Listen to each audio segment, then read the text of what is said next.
오늘은 이사야서 1장 2절부터 5절에 있는 말씀 통해서 양육하시는 하나님, 기르시는 하나님, 이런 제목으로 말씀을 증거하려고 합니다. 우리는 양육하시는 하나님이라고 말씀드릴 때 이 양육한다고 하는 것은 애기죠. 애기를 잘 보살피고 잘 돌봐서 성장시키는 것, 이걸 양육이다, 그렇게 이야기합니다. 구약에서 또 신약에서 우리 하나님은 양육하시는 분이라고 하는 것을 우리에게 말씀하고 있는데, 하나는 이사야 선지자를 통해서 내가 여호와께서 말씀하시기를 내가 자식을 양육하였거늘 그들이 나를 거역하였도다, 그럽니다. 내가 자식을 양육했다. 그들이 누구냐? 그들이 바로 이스라엘이다.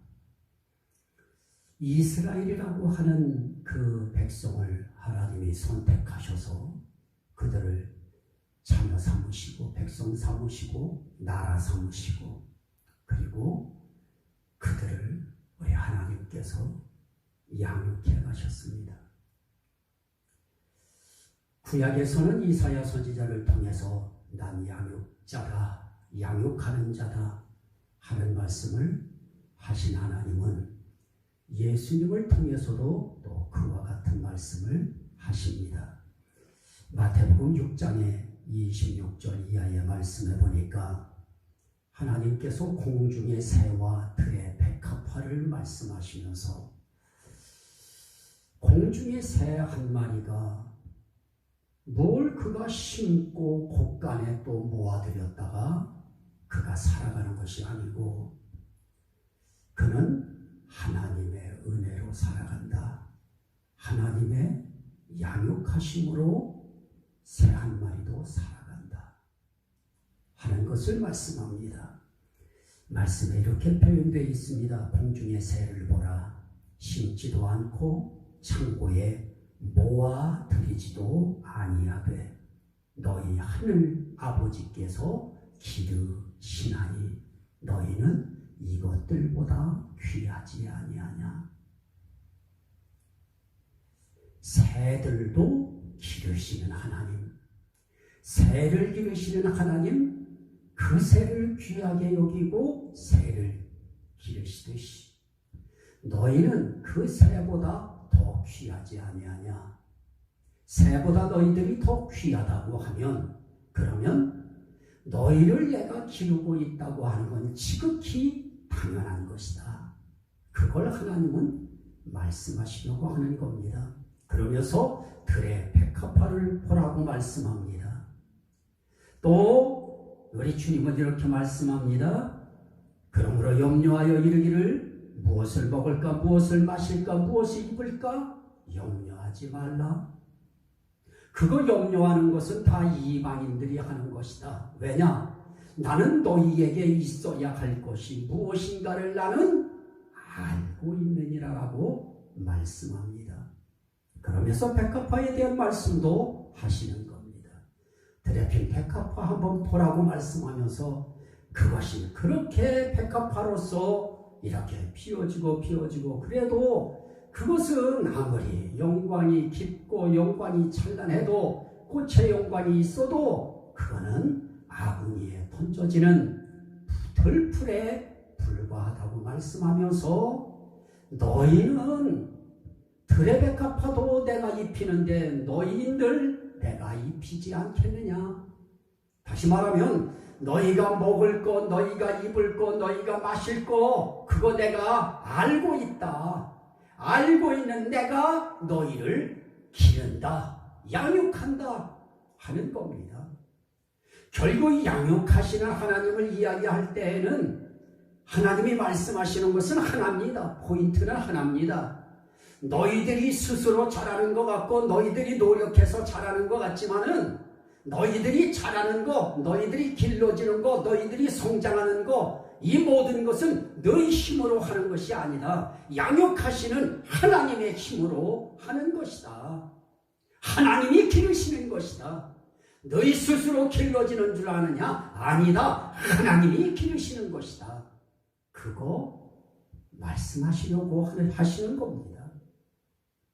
그러면 어떻게 하는 것이 진정 하나님이 하시는 양육의 방법인가?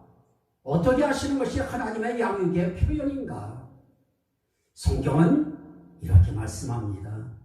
신명기 32장 10절 말씀에 보니까 여호와께서 황무지에서 짐승이 부르짖는 광야에서 만나시고 호위하시고 보호하시고 너희를 눈동자같이 자기의 눈동자같이 지키셨도다.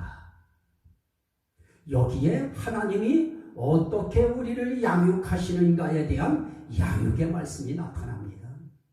참, 이 말씀 보면 하나님이 양육하실 때 가장 첫 번째 단계가 뭐냐? 만나주시는 것입니다. 내가 황무지에서 너희를 만난다. 내가 광야에서 너희를 만난다. 광야가 어떤 곳인가? 황무지가 어떤 곳인가? 먹을 것 없는 곳이다. 농사 지을 수 없는 상황이다. 너희들이 원하는 것을 거기서 마음대로 취득하고 얻어낼 수 없는 그런 곳이다. 그런 황무지, 또 들짐승들이 부르짖는 광야, 그것이 어떤 곳입니까? 위험이 도사리고 있는 곳입니다. 생명의 위협을 느낄 수밖에 없는 그런 현장입니다. 그런 현장 속에서 하나님이 만나주신다는 것입니다. 우리 하나님은 저와 여러분들을 이미 만나주셨습니다. 만나주셨기에 그분은 우리의 삶의 길을 그분이 호위하시고 계신 것입니다. 그분이 보호하고 계신 것입니다. 그분이 자기의 눈동자처럼 우리를 지키시고 계신 것입니다. 이스라엘 백성들만 그리하신 것 아닙니다. 하나님의 그리하심은 오늘 이 시대에 자기의 자녀되고 자기의 백성된 모든 자들에게 공히 그렇게 하시는 것입니다. 그래서 그분은 만나주십니다. 만남이 있어야 돼요. 오늘 우리가 하나님 앞에 나와서 하나님에 대한 만남이 우리의 성장을 위한, 우리의 장성하기 위한, 우리가 길러지기 위한 첫발 걸음을 내딛는 것입니다. 발걸음은 만남으로부터 비롯되어집니다. 하나님 만남 없는 우리 신앙의 발걸음은 없습니다. 하나님 만날 때 우리 신앙의 발걸음은 시작되어지는 것입니다. 그래서 하나님의 양육은 다른 것 아닙니다. 하나님이 우리 삶의 현장에서 만나주시는 것입니다. 하나님은 우리가 살아가는 삶의 현장이 어떤 곳인가 하는 것도 잘 알고 계십니다. 여러분, 그 하나님은 우리가 살고 있는 삶의 현장, 이스라엘 백성들이 살아가고 있던 그 현장 똑같이 보십니다. 이스라엘 백성들이 살아가던 현장에서도 그들 나름대로의 재미있고 희희낙낙하고 인생의 행복을 누리고 나름 그 상황 속에서 그들은 보람과 삶의 가치를 느끼는 사람들도 그 중에는 있었습니다. 물론 포로 생활이지만은 로마의 포로의 삶을 살고 있기도 했고 어떤 때는 아수르의 포로 생활을 하기도 했고 물론 로마 시대라고 하는 것은 신약의 시대를 이야기합니다만 예수님 오시기 전에 이미 로마에게 포로 생활을 했다고 하면 이미 그 시대도 구약 속에 포함되어지는 것입니다. 그래서 이스라엘 백성들이 어떤 상황 속에 있습니까? 이스라엘 백성들의 상황이라고 하는 것은 정말 외적으로부터의 강대국으로부터의 침입을 당할 수밖에 없는 그런 상황이었습니다. 그들 혼자 두면 외로워서 한숨 짓고 눈물을 흘리고 탄식할 수밖에 없는 그런 상황이었습니다. 그런데 그런 상황 속에서 하나님이 만나주시는 것입니다. 오늘 우리가 아무리 어렵고 힘들고 고달프고 슬프고 우리의 삶의 길에 외롭고 고독한 상황 속에서 그 누구도 나를 인정해 주지 않고 알아주지 않고 그 누구도 나를 바라봐 주지 않고 나를 주목해 주지 않고 그 누구도 내게 손을 내밀지 않는 그런 상황 속에 있을 때에도 하나님은 그런 사람을 만나 주십니다. 그래서 그 만남 때문에 힘을 얻고 그 만남 때문에 살아나고 그 만남 때문에 삶이 다시 한번 생명력을 가지고 살아가게 되어지는 것입니다. 이렇게 하나님 앞에서 정말 삶의 황무지 같은 광야 같은 곳에 살아가는 사람들이 하나님을 만납니다. 어떤 사람들은 말씀을 통해서 만납니다. 예배를 통해서 만납니다. 찬양을 통해서 만납니다. 기도를 통해서 만납니다. 하나님을 만나는 그 상황은 각기 다 다를 수 있습니다. 그러나 우리 모두가 살아가는 대부분 일반적인 모든 사람들의 삶이라고 하는 것은 몇몇에 만족하고 행복을 추구하는 그런 것과는 달리 모두가 다 어려움 속에 살고 있습니다. 바벨론의 포로가 되었을 때도 어려웠고요. 애굽의 포로가 되었을 때도 어려웠고요. 메다파사에게 포로가 되었을 때도 어려웠고요. 삶의 길에 미디안에게 포로가 되었을 때도 어려웠습니다. 애굽의 포로 되었을 때도 어려웠어요. 헬라에게 포로 되었을 때도 어려웠어요. 로마에게 포로 되었을 때도 어려웠습니다. 힘들었습니다. 오늘 우리 살아가는 세상이라고 하는 것이 바로 그런 것 아니겠습니까? 물질의 포위를 당하고 권력의 포위를 당하고 명예에 우리가 질식당할 수밖에 없을 정도로 짓누름을 당하고 우리의 삶의 길에 인기라고 하는 것이 우리를 얽어매지 않습니까? 누가 알아주지 않고 높여주지 않고 누가 인정해주지 아니하면 우리는 금방 시무룩해질 수밖에 없고 침울해질 수밖에 없고 우리는 정말 그 순간에 우리는 절망에 빠질 수밖에 없고 인생을 그래서 자포자기하는 사람들이 얼마나 많이 있습니까? 그 모든 상황이 어떤 상황입니까? 우리 하나님이 만나주시는 상황인 것입니다. 그리고 만나는 것으로 끝나십니까? 우리를 만나주시면 만남의 그 순간부터 하나님께서 하시는 일은 우리를 호위하시는 일인 것입니다. 호위하시는 일이 뭡니까? 우리의 삶의 길에서 뒤에서 우리를 밀어주셔야 할 때는 뒤에 서셔서 우리를 밀어주실 것이고 앞에 서셔야 할 때는 앞에서 우리를 잡아 당겨주셔야 될 때는 팔을 내밀어서 우리 손을 잡아서 앞에서 끌어주시는 것입니다. 그리고 우리가 앞설 수 없는 상황에서 하나님은 우리 앞에서 우리의 적들을 대항해 주시는 것입니다. 그리고 우리의 양옆에 서 계실 때에는 옆에서는 조용히 우리의 손을 잡아주시고 우리와 함께 동행해 주시는 것입니다. 하나님은 이렇게 우리의 삶의 길에 우리를 양육하시고 우리를 기르실 때에 그냥 하는 것이 아닙니다. 만나시고 그리고 호위하시고 보호하시고 그리고 자기 눈동자 지키듯이 그렇게 우리를 지키시는 것입니다. 이 하나님의 양육하심이 없는 우리의 삶은 정말 위험할 수밖에 없습니다. 그러나 오늘 우리에게 감사한 것은 무엇입니까? 하나님이 계신 것입니다. 예수님도 같은 말씀을 하십니다. 너희가 먹을 거, 입을 거, 마실 거 그런 거 가지고 염려하지 말아라. 걱정하지 말아라. 한 가지 거기서 포인트가 무엇입니까? 너희가 염려한다고 너희의 키를 한자나 더 할 수 있느냐? 걱정한다고 해서 되어지는 일이 있느냐? 너희가 염려하고 너희가 걱정하고 너희가 그렇게 신경 쓴다고 해서 되어지는 것이 아니고 너희를 양육하는 것은 바로 하나님이시다. 그거 예수님도 말씀하시는 것입니다. 참새 한 마리가 떨어지는 것도 참새가 자기 마음대로 떨어집니까? 하나님의 허락 없이는 떨어질 수 없는 것입니다. 이렇게 하나님은 우리를 양육해 가실 때 양육의 프로그램을 가지고 우리를 인도해 가십니다. 그런데 말씀 가운데에 호세아서 11장 1절로 4절 말씀에도 보면 똑같은 말씀입니다. 이사야는 그런 측면에서 말씀을 받고요. 모세는 또 신명기 32장에 좀 전에 말씀드린 대로 하나님은 만나시고 호위하시고 보호하시고 그리고 그 하나님은 우리를 눈동자처럼 지켜주시는 분이다. 이렇게 하나님이 우리를 양육해 가시는 것이다. 이거를 모세를 통해서 말씀하셨다고 하면 호세아 선지자를 통해서도 역시 같은 말씀인 것입니다. 호세아 선지자는 이렇게 말씀합니다. 이스라엘이 어렸을 때에 어떻게 됐느냐? 내가 사랑하여 애굽에서 불러내었거늘. 애굽에서부터 불러냈다고 하는 것으로 시작하십니다. 그리고 불러냈을 때 불러낸 것으로 끝나지 않습니다. 불러냈더니 그들을 하나님이 불러낸 것으로 끝나시지 않습니다. 선지자들을 통해서 계속 그들을 부르십니다. 왜 그럴까요? 인간이라고 하는 것이 참 사람들이 희한합니다. 자기들이 뭔가 좀 잘 나가고 배부르고 등 따시고 뭔가 어떤 성취 욕망이 어느 단계에 이르고 그렇게 잘 되어진다라고 이야기하면 그런 상황 속에서 하나님을 자꾸 떠나려고 하는 것입니다. 물론 거기에 매이기 때문에 그럴 것입니다. 자기가 하는 일에 매일 것입니다. 시간에도 매일 것입니다. 목표에도 매일 것입니다.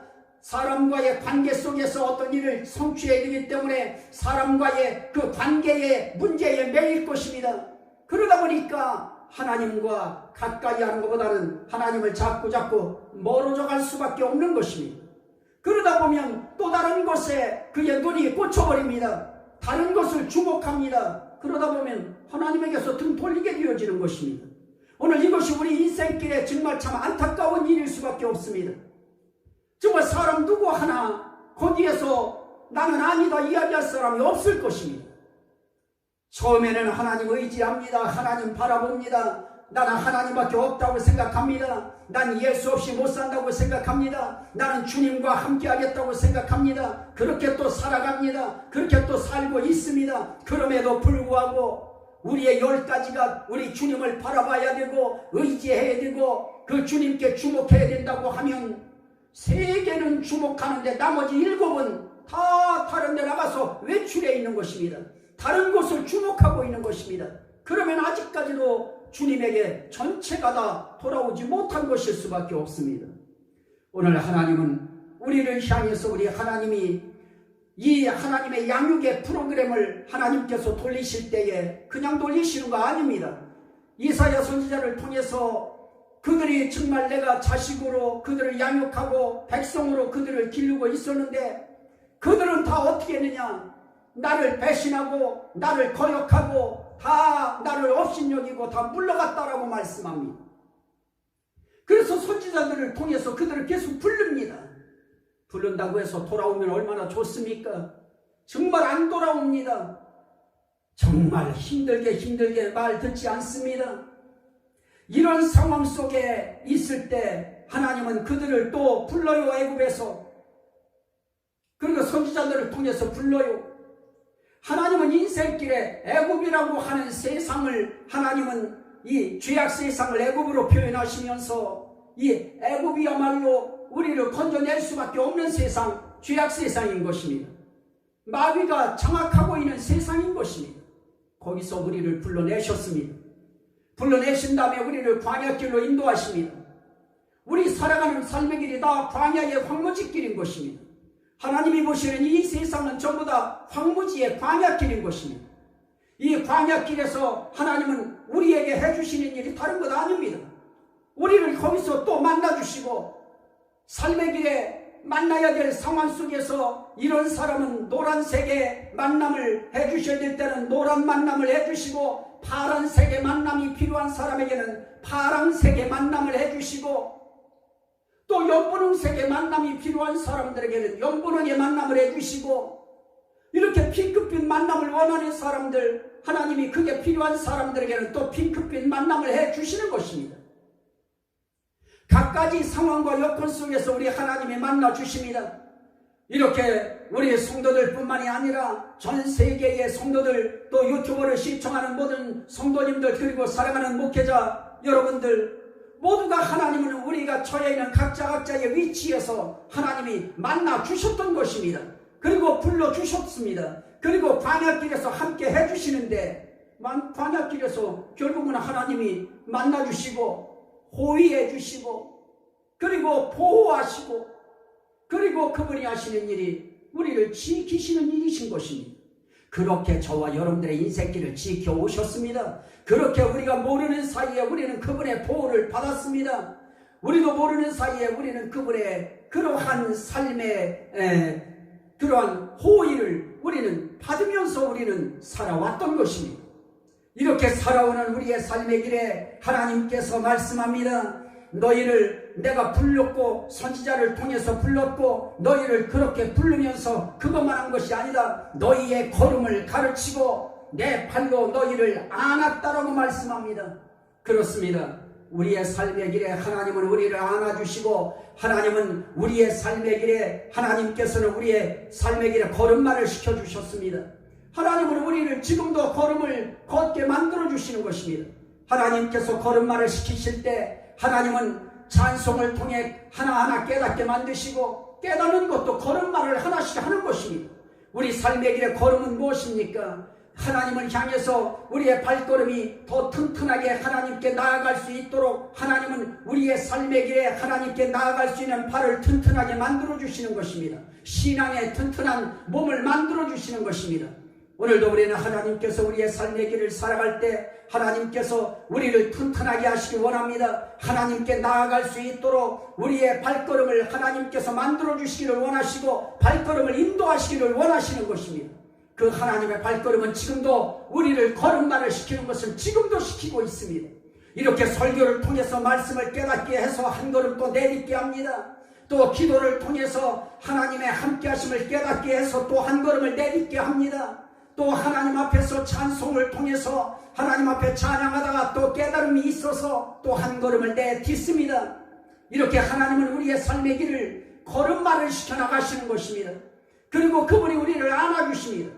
황무지길에서 만나서 하나님이 안아줘요. 하나님이 안아주는 것을 어떻게 느낄 수 있을까요? 기도하다가 마음의 평안함을 누려요. 슬픔 속에 있을 때 마음의 위로를 받아요. 기도하다가 위로를 받아요. 또 말씀을 듣는데 어느 날 그 말씀이 모두 다 내게 주시는 말씀으로 들려와요. 이런 모든 일련의 과정을 통해서 내가 너를 지금 이렇게 안아주고 있다라고 주님은 말씀하고 있는 것입니다. 오늘도 우리 주님은 여러분들을 안아주시기를 원하십니다.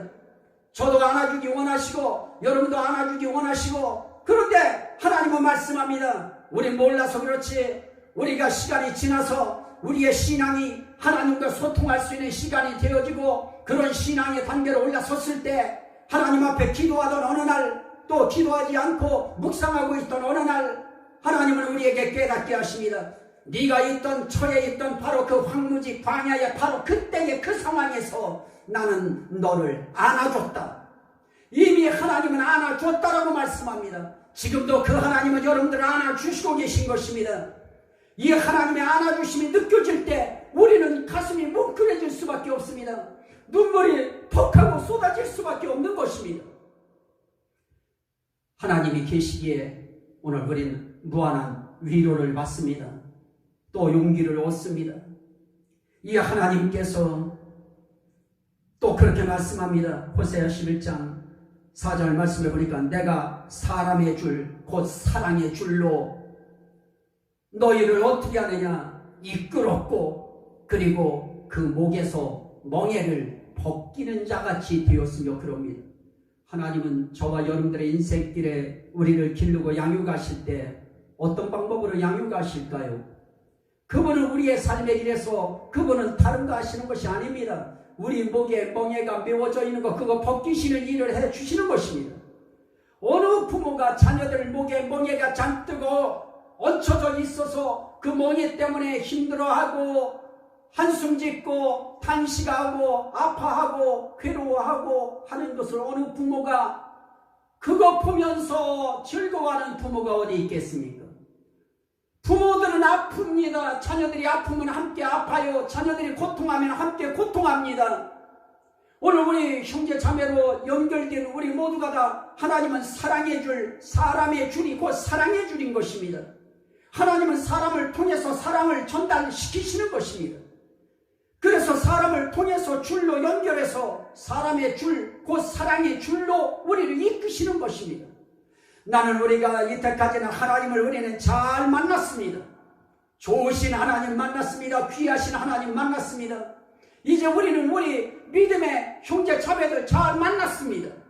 그리고 우리는 앞으로도 정말 좋은 사랑의 줄로 하나님이 서로 연결시켜 주시고 서로 그 줄로 우리를 내어 주셔서 우린 서로가 서로에게 사랑을 베푸는 사람들이 되어야 될 것입니다. 기도의 사랑의 줄도 펴야 될 것이고 우리가 정말 마음의 배려의 사랑의 줄도 펴야 될 것이고 우린 그렇게 하나님이 하시는 일의 도구로 우리는 쓰여지고 하나님은 그런 방법으로 우리를 어떻게 하시느냐? 양육해 가시는 것입니다. 그때 하나님이 말씀합니다. 이렇게 함에도 내가 고치는 자인 줄 너희가 깨닫지 못하는도다 그러십니다. 내가 고치는 것이다. 고친다고 하는 것이 무슨 질병만 고친다고 하는 의미겠습니까? 하나님이 고치신다고 할 때는 어떤 문제일지라도 어떤 질병일지라도 어떤 고통의 문제이든 아픔의 문제이든 우리가 풀지 못하는 매듭진 문제이든 그거 푸는 자는 바로 나다. 그거 고치는 자가 나다. 문제 푸는 것도 하나님이 고치시는 것입니다. 우리의 문제, 답답한 문제, 기도의 문제, 소원의 문제 그것이 해결되어지는 거 그거 해결하는 것이 하나님은 고치시는 것입니다. 이 하나님께서 우리에게는 멍에도 내려놓게 만드시고 이 모든 죄짐으로부터 사단으로부터 율법의 짐으로부터 우리를 그 멍에서 자유롭게 해주시기 위해서 예수님이 이 땅에 보내주시고 예수님이 십자가에 달려 돌아가시게 하시고 그래서 십자가의 죽으심을 통해서 우리 죄 문제를 해결하게 하시고 그리고 그분의 부활을 통해서 우리도 다시 살아날 수 있도록 그리고 하나님 앞에 의롭다 칭함받을 수 있도록 하나님은 예수 그리스도를 통해서 그런 귀한 양육의 일을 지금도 진행해 가고 계신 것입니다. 그렇습니다. 우리의 인생의 문제를 우린 이렇게 생각합니다. 내 힘으로, 내 지혜로, 내 재능으로, 내 기술로, 내 그 어떤 것으로 내가 해결하고 내가 문제를 풀어나가고 내가 그 모든 문제 속에 내가 그 모든 것들을 내가 해나간다라고 생각할지 모릅니다. 그러나 하나님은 그렇게 말씀하지 않습니다. 내가 고친다. 내가 고치는 자다. 내가 해결하는 자다. 내가 풀어주는 자다. 내가 이루어주는 자다. 하나님은 지금 그 말씀하시려고 하는 겁니다. 내가 너희를 양육한다. 오늘 나는 이 하나님의 뜻을 받들어서 여러분들에게 증거하려고 하는 것은 다른 것이 아닙니다. 여러분들의 인생길에 여러분들이 무엇을 하는 거 아닙니다. 여러분들이 무엇을 이루는 거 여러분들이 열정도 냈겠지요. 여러분들의 모든 힘을 거기에다 쏟아서 여러분들이 어떤 업적을 이루어냈을 것입니다. 어떤 목표에 도달했을 것입니다. 그러나 그건 여러분들이 한 것이 아닌 것입니다. 하나님이 고쳐주셨기 때문입니다. 하나님이 풀어주셨기 때문입니다. 하나님이 열어주셨기 때문입니다. 하나님이 해결해 주셨기 때문인 것입니다. 이걸 우리가 알고 인정해 드리고 이것에 대해서 우리의 삶의 길에 감사한 마음이 있어야 될 것입니다. 그렇습니다.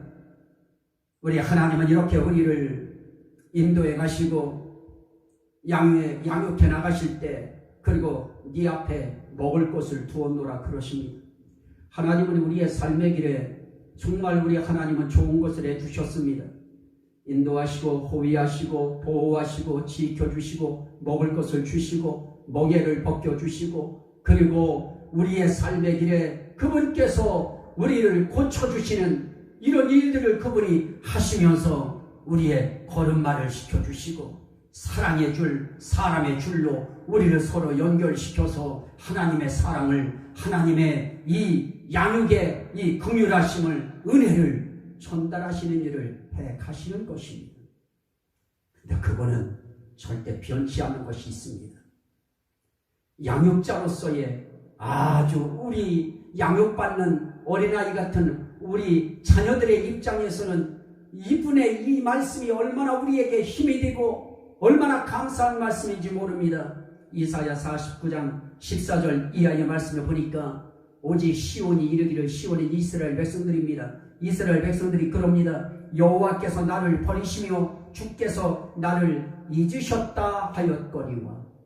이스라엘 백성들이 그럽니다. 잘 나갈 때, 잘 될 때, 이럴 때는 그런 이야기 하지 않습니다. 어려움 당하고 고통 당하고 길이 막히고 아프고 힘들고 어려울 때 이때 되면 꼭 그들의 입에서 무엇을 이야기하느냐? 원망합니다. 불평합니다. 하나님 나 잊으셨다. 하나님 나 버리셨다. 그런 말들 합니다. 뭐 우리들 다르겠습니까? 우리도 인생길 살면서 우리도 뭐 하나님 원망 얼마나 많이 합니까? 왜 코로나19가 왜 하나님을 섬기고 하나님 예배하는 교회 속에 들어왔을까? 이건 하나님 우리 버리신 겁니까? 우리 잊어버린 거 아닙니까? 얼마나 많은 원망들을 할 수밖에 없습니까? 그런 원망할 수밖에 없을 것입니다. 정말 어떤 때는 하나님이 답변하시지 않고 말씀하시지 않고 또 목회자인 저에게 말씀 안 주실 때 얼마나 답답한지 모릅니다. 정말 버림받은 것 같은 기분이 듭니다. 잊혀진 것 같은 기분이 듭니다. 그러나 그분은 말씀합니다. 어째서 여인이 자기 젖 먹는 자식을 잊겠으며 자기 태선한 아들을 긍휼히 여기지 않겠느냐. 젖 먹이는 육신의 어머니조차도 자기 자식에 대한 긍휼한 마음 이건 변치 않는 것인데 하물며 내가 너희를 잊겠느냐, 내가 너희를 버리겠느냐. 하나님은 거기에 대해서 반박하면서 이렇게 말씀합니다. 그들은 혹시 잊을지라도 젖먹이 자식에 대해서 긍휼함을 가지고 잊지 아니하고 사랑하고 어떻게 해서라도 먹이고 하려고 하는 그런 어머니의 심정, 그들이 어떻게 자식을 잊겠습니까? 그러나 설령 그들이 잊는다 할지라도 하나님은 말씀합니다. 그들은 잊을지라도 나는 너를 잊지 아니할 것이다. 설령 그런 일도 없겠지만 너희 부모들이 너희를 잊는다 할지라도 나는 너희를 절대로 잊지 아니한다라고 말씀합니다. 그러니 잊지 않는다고 하는 것을 하나님은 절대적으로 나는 불변한다, 변하지 않는다 하는 것을 말씀하시기 위해서 우리 하나님이 하시는 행위가 무엇이었습니까? 너를 내 손바닥에 새겼고 그럽니다. 내가 너를 손바닥에 새겼고 그렇습니다. 하나님은 우리 자녀된 백성된 우리들을 하나님의 손바닥에 이름을 새겨놓고 그렇게 우리를 잊지 아니하고 우리를 기억하고 우리를 주목하시고 우리에게 관심을 갖고 계시다고 하는 것입니다. 여기에 한 발 더 나아가 우리는 하나님의 손바닥에 새겨진 것뿐만이 아니고 하늘 생명책에 우리의 이름이 기록됐다고 하는 것이 감사한 것입니다. 손바닥에 새겨진 자녀들이요, 하나님의 손바닥에 새겨진 백성들이요, 하늘 생명책에 이름이 기록된 하나님의 자녀들이요, 오늘도 하나님은 이렇게 변함없이 절대로 잊지 아니하시고 우리를 향하여 손바닥에 이름 새겨놓고 바라보시듯이 기억하시듯이 하나님은 우리를 잊지 아니하십니다. 우리를 양육하시는 하나님은 그러신 분이십니다. 하나님은 한시도 우리를 잊지 않습니다. 문제는 우리입니다. 우리가 있습니다. 우리가 망각합니다. 우리가 그분을 멀리합니다. 우리가 그분을 배신합니다. 그래도 그분은 여전히 우리를 향하여 두 손을 펴고 계십니다. 그래서 우리 주님은 나는 절대로 변하지 않는다. 나는 너희를 절대로 잊지 않는다. 그런데 하나님, 왜 우리가 하나님이 나를 잊으시는구나, 버리시는구나, 또 날 잊으셨구나, 나를 버리셨구나 하는 감정이 드는 이유가 뭘까요? 하나님은 양육하실 때 이유가 또 있어요. 양육하면서 하나님 앞에서 문제 있는 자들을 보셔요. 신명기 32장 15절로 19절에 보면 살만하게 만들어줘요. 하나님이 모든 것을 다 갖춰주셨어요. 기름진 것도 주었어요. 좋은 환경 만들어 줬어요. 그러면 꼭 이상한 짓이에요. 성경은 그렇게 이야기합니다. 신명기 32장 15절 이하에 너희가 나를 그럴 때 발로 찼다. 발로 차버렸어요.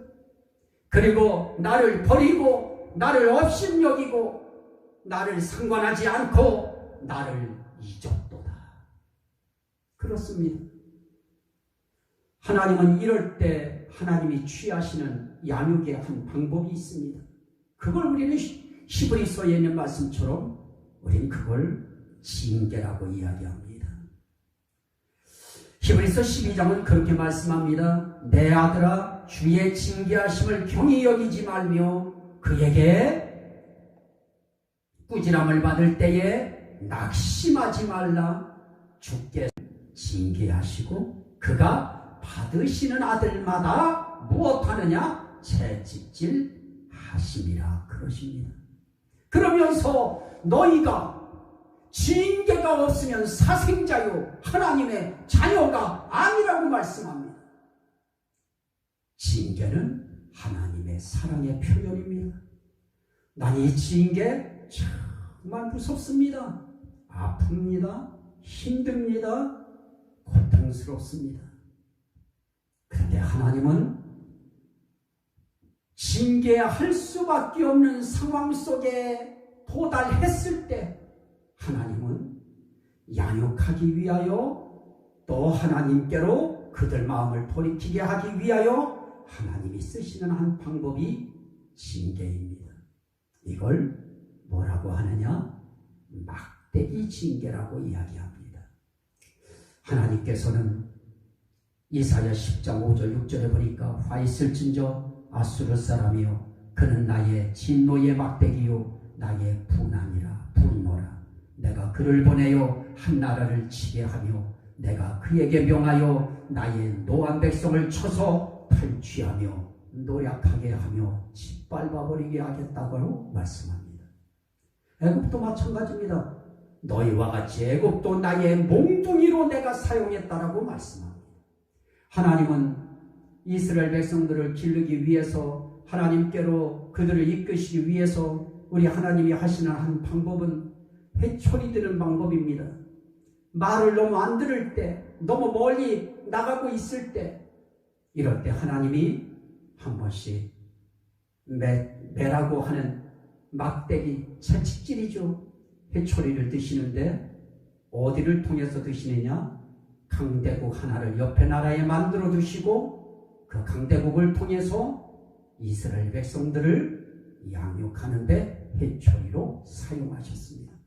그때는 아무리 이스라엘이 결집을 하고 단결을 하고 용맹을 떨쳐도 용기가 있어도 소용없습니다.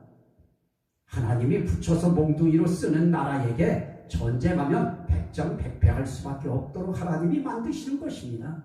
그래서 어떤 때는 미디안을 통해서 이스라엘을 다스립니다. 어떤 때는 블레셋을 통해서 다스립니다. 애굽을 통해서 다스리고 아수르를 통해서 다스리고 바벨론을 통해서 다스리고 메데파사를 통해서 다스리고 헬라를 통해서 이스라엘 백성을 다스리고 그리고 로마를 통해서 다스리는 단계까지 성경에는 오게 되었던 것입니다.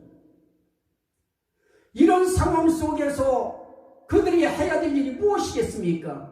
그런 징계가 왔을 때 빨리 깨달아야 되는 것입니다. 아, 올 것이 왔구나. 이게 바로 하나님의 진노의 막대기였구나. 이게 바로 하나님의 분노의 채찍이었구나.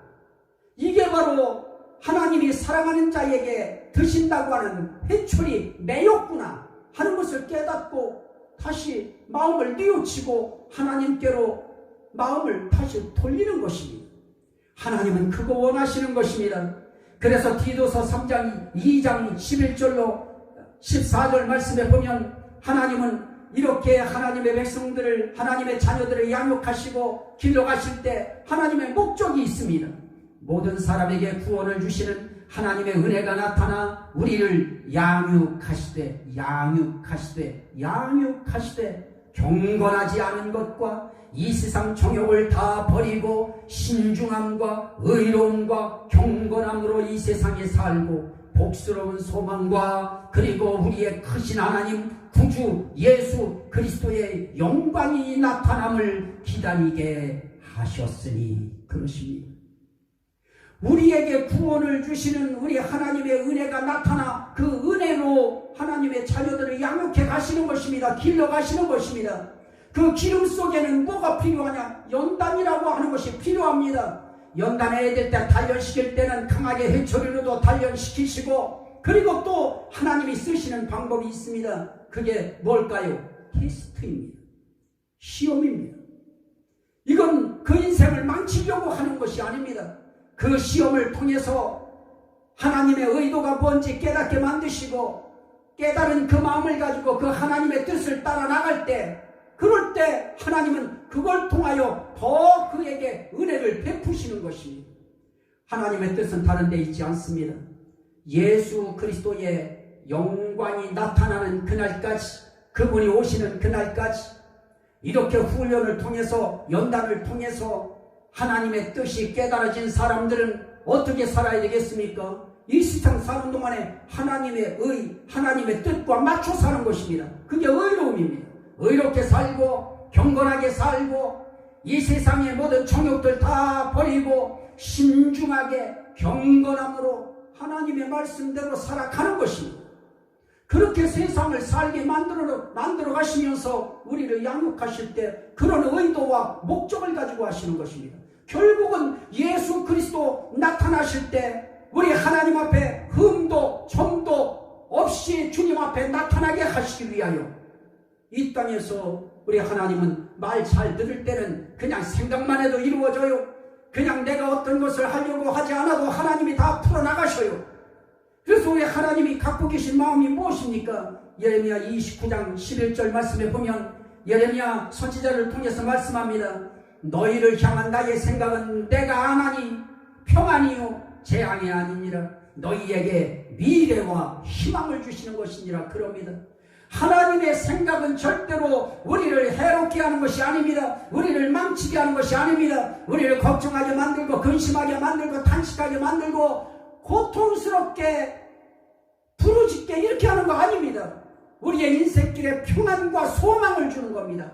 우리의 인생의 미래의 희망을 갖게 만드시는 것입니다. 이게 하나님의 의도인 것입니다.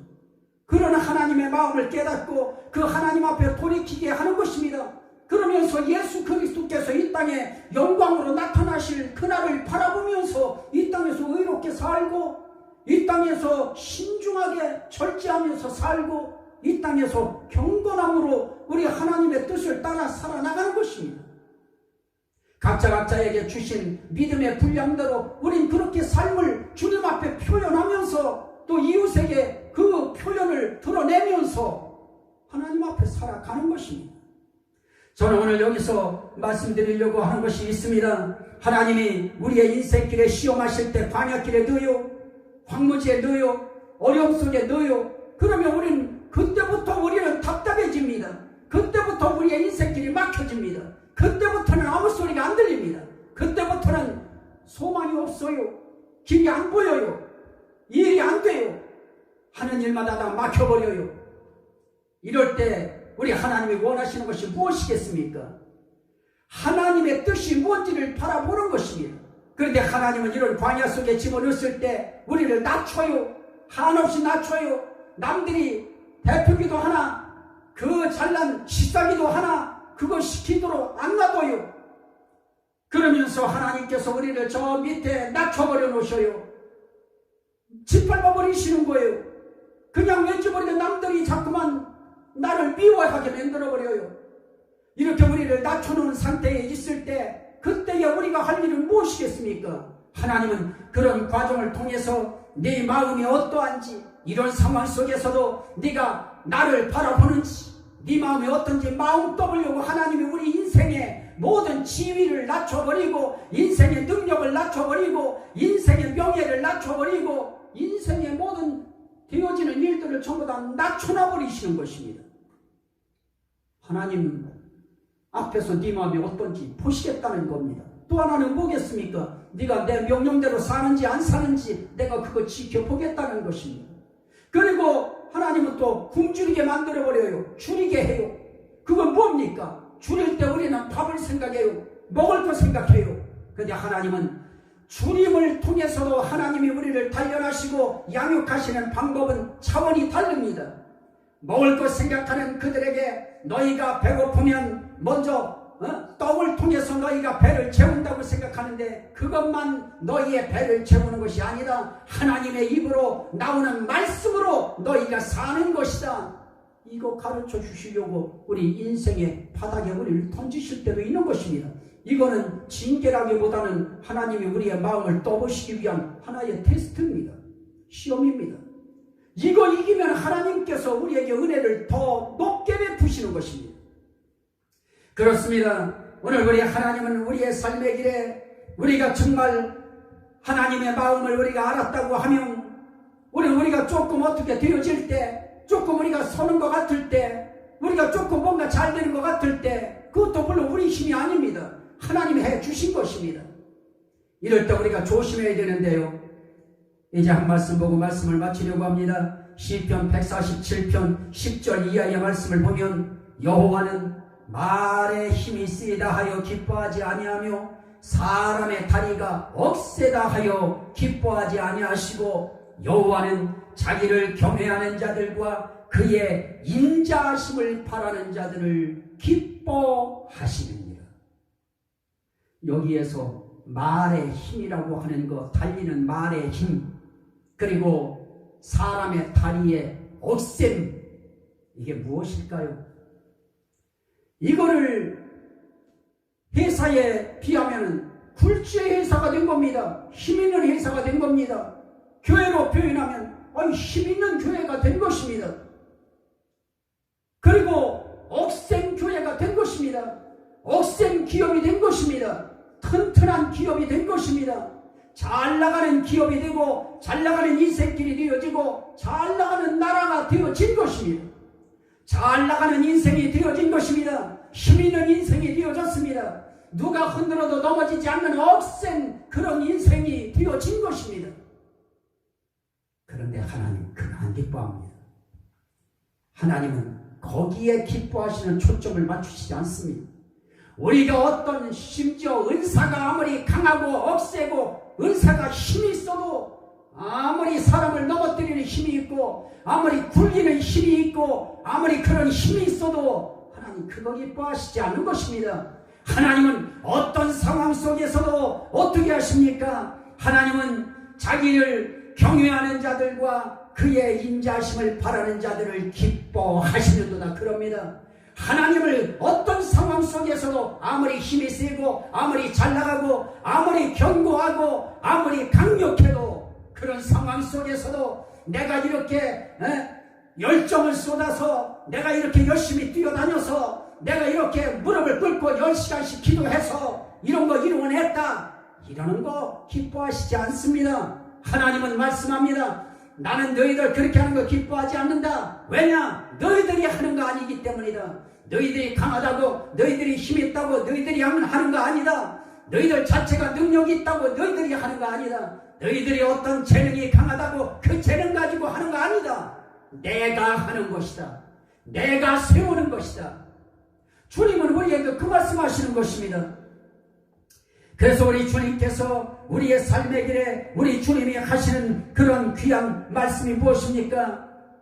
베드로전서 1장 5절에 보니까 너희는 말세에 나타내기로 예비하신 구원을 얻기 위하여 믿음으로 말미암아 하나님의 능력으로 보호하심을 받았느니라. 오늘 우리는 하나님 앞에서 보호받았기 때문에 사는 것입니다.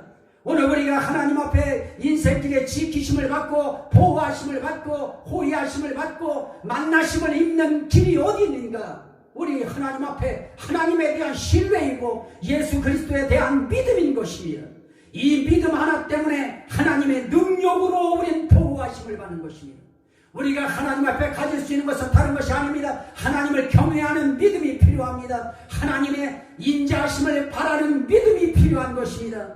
그래서 시편 145편 18절로 20절에 말씀합니다. 여호와께서는 자기에게 간구하는 모든 자 곧 진실하게 간구하는 모든 자에게 가까이 하시는도다. 그는 자기를 경외하는 자들의 소원을 이루시며 또 그들의 부르짖음을 들으사 구원하시리로다. 그러면서 말씀합니다. 여호와께서 자기를 사랑하는 자들을 다 보호하시고. 사랑하는 여러분, 우리는 하나님의 자녀들입니다. 하나님의 백성이고 하나님의 나라입니다. 나라로서도 하나님이 지켜주셔야 됩니다. 나라로서도 하나님이 견고하게 해주셔야 됩니다. 하나님은 우리를 양육하실 때 양육의 프로그램이 있습니다. 애굽에서 광야길로 인도하셔서 광야에서 가나안 땅으로 우리를 입성시키시는 것입니다. 새 예루살렘 성으로 우리를 인도해 드리시는 것입니다. 하나님의 나라 천국으로 우리를 인도해 드리시는 것입니다. 하나님은 우리를 양육하실 때 육신적으로 영혼이 잘 되는, 육신적으로 우리가 먹고 입고 마시고 그렇게 추구하고 이렇게 살도록 하는 그런 여건 조성하시는 거기에 의미가 있는 것이 아닙니다. 우리 하나님은 우리의 삶의 길에 우리를 어디로 인도하시려고 하느냐, 우리를 가나안이라고 하는 새 예루살렘 성, 하나님이 얘기하신 하나님의 나라 그 천국으로 우리를 인도하시려고 우리를 양육해 가시는 것입니다. 그러므로 우리는 그날까지 우리 힘 가지고는 안 됩니다. 우리 힘으로 도달할 수 없습니다. 우리는 하나님의 힘이 필요합니다. 하나님의 능력으로 보호하심을 받아야 됩니다. 그래야 하나님의 능력으로 우리가 보호하심을 받고 그 능력에 의하여 우리는 하나님이 주시는 그 힘으로 우리는 세움을 받을 수 있는 것입니다. 자, 이제 말씀 마칩니다. 우리 하나님 앞에 자녀된 우리 하나님의 어떤 분이십니까? 하나님은 신명기 32장 39절에 말씀한 것처럼 나 외에 다른 신 없다. 나 외에 너희 도울 자 있는 거 아니다. 그러니 너희는 어느 나라의 힘도 의지하지 말아라. 어떤 말의 힘도 의지하지 말아라. 군력의 힘도 의지하지 말아라. 너희를 인도할 자는 나밖에 없다. 너희를 구원할 신은 나밖에 없는 것이다. 우상 숭배도 하지 말아라. 다른 어떤 것도 눈길 주지 말아라. 너희 가운데 너희 심령에 있어야 할 자는 나밖에 없다. 나 외에 다른 신은 내 심령 속에 두지 말아라. 네 인생길에 나 외에 다른 신 두지 말아라. 나만 바라봐라. 내가 너희를 구원하는 양육자다. 내가 너희를 인도하는 양육자다. 내가 너희를 보호하는 양육자다. 너희를 호위하는 양육자다. 너희를 인도하고 지키는 양육자다. 그러니 나를 경외하라. 내게로 향해라. 내가 너희에게 보낸 예수 그리스도의 이름을 붙들어라. 그 예수를 의지하라. 믿어라. 그러면 내가 너희를 구원으로 인도하리라. 그 과정 속에 너희는 보호받아야 된다. 그런데 그 보호는 너희의 자체의 힘으로는 안 된다. 그 어떤 것으로의 힘으로도 안 된다. 오직 하나님의 능력으로 보호하심을 받아야 된다. 그러니 그 일은 내 소관이다. 내가 하는 일이다. 나 의지해라. 나 외에 다른 신 없다. 나는 어떤 자냐? 죽이기도 하고 살리기도 하고 상하게도 하고 낫게도 하나니 내 손에서 빼앗을 자가 없느니라라고 말씀합니다. 그렇습니다. 살리시는 분도 하나님이십니다. 일으키시는 분도 하나님이십니다. 치료하시는 분도 하나님이신 것입니다.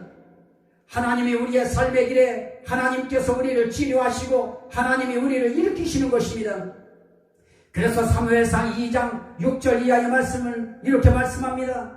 여호와는 죽이기도 하시고 살리기도 하시며 스올에 내리기도 하시고 거기에서 올리기도 하시는도다. 여호와는 가난하게도 하시고 부하게도 하시며 낮추기도 하시고 높이기도 하시는도다. 가난한 자를 진토에서 일으키시며 빈궁한 자를 거름더미에서 올리사 귀족들과 함께 앉게 하시며 영광의 자리를 차지하게 하시는도다. 하나님이 하셔요. 하나님이 역사하셔요. 하나님이 하시면 됩니다. 하나님이 도우시면 되는 것입니다. 하나님의 인도하심이 함께하면 되는 것입니다.